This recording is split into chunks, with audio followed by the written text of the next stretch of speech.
En général, quand tu fais tes répétitions, quand tu travailles un exercice, peu importe, tu comptes ces répétitions. Tu définis, tu commences à faire ta première répétition, puis ta deuxième, puis ta troisième, et ainsi de suite. Mais tu prends comme référence le nombre de répétitions. On fait tous ça. Le problème avec cette façon de faire, c'est que il se peut que si quelqu'un, on va dire une personne A, fait 10 répétitions, une autre personne fait également 10 répétitions, mais elles vont être différentes, elles vont avoir un tempo différent. Il y en a une qui va avoir un tempo plus rapide que l'autre, une qui va peut-être être plus en contrôle et l'autre plus explosif. Donc ces 10 répétitions ne vont pas avoir la même valeur en fait. Ce qui est bien, c'est de prendre une autre notion, un autre facteur pour mesurer, on va dire un autre outil pour mesurer sa progression et son intensité par exemple, c'est le temps. On appelle ça la méthode du temps sous tension en fait. Au lieu de choisir, au lieu de compter son nombre de répétitions, ce qu'on fait, c'est qu'on chronomètre. Comme ça, on est sûr, c'est une valeur objective. Une seconde, c'est une seconde, peu importe. Personne va pouvoir interpréter ça. Donc, ce qui est bien avec cette façon de faire, c'est que déjà, tu n'as plus à t'embêter à compter ton nombre de répétitions, ce qui peut déjà, on va dire, être une distraction. Mais au contraire, tu as juste à attendre que ton chronomètre bip pour terminer ta série. Donc ça, c'est une méthode vraiment intéressante.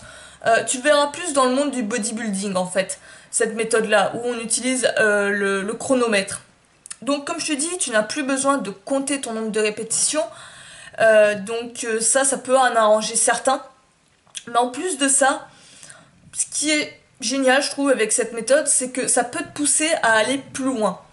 Là où en général tu faisais peut-être 10 répétitions, tu vois, et ben peut-être que ces 10 répétitions tu les faisais que sur 20 secondes, tu vois. Et peut-être que tu aurais pu t'en donner plus. Là au contraire, si par exemple tu te fixes 30 secondes voire 1 minute, là tu pourras peut-être faire plus de répétitions ou au pire diminuer ton tempo et être plus en contrôle. Et quand même atteindre sur des gros niveaux de fatigue musculaire et bien serrer les dents, le côté mental, tu vois. Donc ça c'est intéressant. En général, ce qu'on te dit sur le nombre de secondes idéal pour le côté hypertrophie, c'est entre 30 et 60 secondes. On te dit en général pour l'hypertrophie, c'est vraiment l'idéal. Une fois que tu dépasses les 60 secondes, que tu vas jusqu'à les 120 secondes par exemple, là tu es plus sur de la force endurance, donc de l'endurance musculaire. Et si tu es de 1, on va dire, jusqu'à 20 secondes, là tu vas être plus sur de la force. Donc si tu recherches l'hypertrophie musculaire, sélectionner des exercices sur lesquels tu arrives à faire 30 à 60 secondes, que tu arrives à maintenir ce temps-là. Comme je te l'ai dit, ce qui peut être bien, c'est que par exemple, au lieu de chercher à augmenter ton nombre de répétitions, on va dire que tu penses même plus à ça. C'est que pour atteindre ce tempo-là, pour atteindre ce nombre de secondes cibles, ça va être intéressant de jouer avec le tempo. Pourquoi pas utiliser un tempo plus lent? Par exemple, il y en a beaucoup, ce qu'ils aiment faire, c'est faire une phase négative, la descente du mouvement, on va dire, sur 3 secondes, 3-4 secondes, et faire une pause en bas de position et remonter sur 1 seconde. Tu vois, un côté plus explosif sur la phase concentrique. Ça, c'est vraiment ce que tu as de classique avec la musculation style bodybuilding. Et t'as aussi, on va dire, le style à la WED. Ce qui est bien, c'est que ça peut te pousser justement à travailler sur ça, sur le tempo de WED, avec du 2-1-2, 2 secondes phase négative ou positive selon l'exercice, 2 secondes, 1 seconde où tu restes statique en bas de position ou en haute position, et 2 secondes pour remonter, phase concentrique.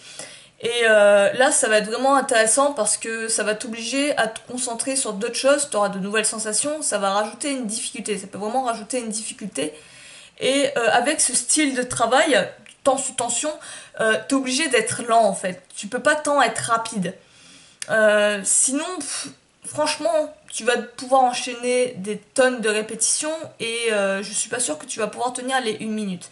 Au début, pourquoi pas commencer 30 secondes. Tu te fixes un exercice, peu importe, et tu vois que tu arrives à le faire 30 secondes. Donc, ok. Une fois que tu arrives très bien à le maintenir, tu peux avoir deux façons de progresser. Soit tu continues avec ce même exercice, cette même difficulté, et tu essaies d'arriver à faire 40 secondes, 40-45 secondes. Et pourquoi pas jusqu'à 1 minute. Ensuite, ce que tu peux faire aussi, c'est choisir une difficulté d'exercice un peu plus grande. On pourrait appeler ça un durcisseur. Soit tu choisis un durcisseur en diminuant par exemple le tempo, donc en ayant un tempo encore plus lent, donc là ça va vraiment rajouter de la difficulté, ou ce que j'aime bien faire, c'est trouver une variante un peu plus difficile de l'exercice en fait. Donc trouver un exercice plus difficile, plus intense, qui te permet toujours d'atteindre cet objectif des 30 secondes. Si par exemple tu arrives à faire que 20 secondes, l'exercice est peut-être un peu plus dur, il faut que tu recherches une difficulté un peu moindre. Mais en tout cas, voilà. Ça, toujours chercher, toujours quand tu utilises une nouvelle méthode, c'est pour ajouter de la variété, on va dire un peu d'épices dans ton entraînement. Toujours quand même garder à l'esprit le système de progression. Toujours trouver une progression. Pas être là à faire tout le temps la même chose. Chercher toujours à progresser, à s'améliorer, à évoluer en fait. Donc, par exemple, ton objectif c'est de l'hypertrophie, comme je te l'ai dit. Cette méthode est utilisée beaucoup en hypertrophie en fait, donc c'est pour ça que je prends ça comme exemple.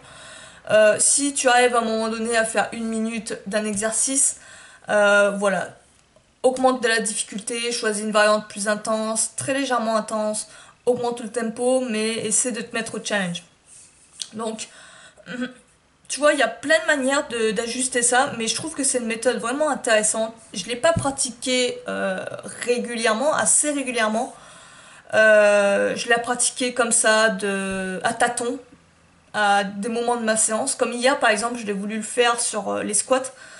J'étais pas en forme hier, j'avais pas de jus, j'étais crevée. Mais ce que justement j'ai trouvé bien, c'est que ce qui est chiant avec le fait de compter, c'est que tu es vraiment distrait, quoi. Tu vois, t'es distrait, tu te fixes un chiffre. Et voilà, tu comptes tes répétitions et souvent même tu pourrais en faire plus et t'arrêtes trop prématurément. Enfin, c'est une méthode classique pour clairement mesurer ses progrès, mais je trouve aussi que le fait d'être vraiment que focus sur ses répétitions, sur sa forme, sur soi-même, avec juste un chrono, t'as juste à attendre le beeper, t'as pas à te focus là-dessus, t'as juste à faire tes répétitions et à te concentrer là-dessus.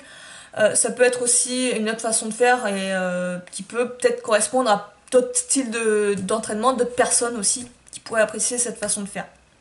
Donc, c'était pour te partager ça. Applique-le au poids de corps. Clairement, tu peux l'appliquer avec de la charge, avec n'importe quel style de musculation, mais je t'invite à le tester au poids de corps. Peu de gens utilisent les méthodes que tu trouves en musculation avec du poids de corps. En général, souvent, ces méthodes sont applicables au poids de corps. Donc, essaie de les appliquer avec des exos au poids de corps. Et dis-moi ce que t'en penses. Donne-moi des nouvelles. Donc, comme je t'ai dit, tu peux vraiment appliquer plein de tempo. Va faire des recherches un peu sur Internet. T'auras peut-être des inspirations. Mais en tout cas, c'est une très bonne méthode et ça peut rajouter vraiment du peps dans tes séances. Je t'invite à tester ça. Dis-moi ce que t'en penses toi en commentaire. Laisse-moi un petit mot, c'est toujours avec plaisir que je te répondrai si tu as des questions, des suggestions, des remarques et tout, si tu as d'autres choses à m'apprendre, c'est avec plaisir que j'accueillerai ça. Donc sur ce, moi je vais te laisser, je te dis à la prochaine, entraîne-toi bien, ciao.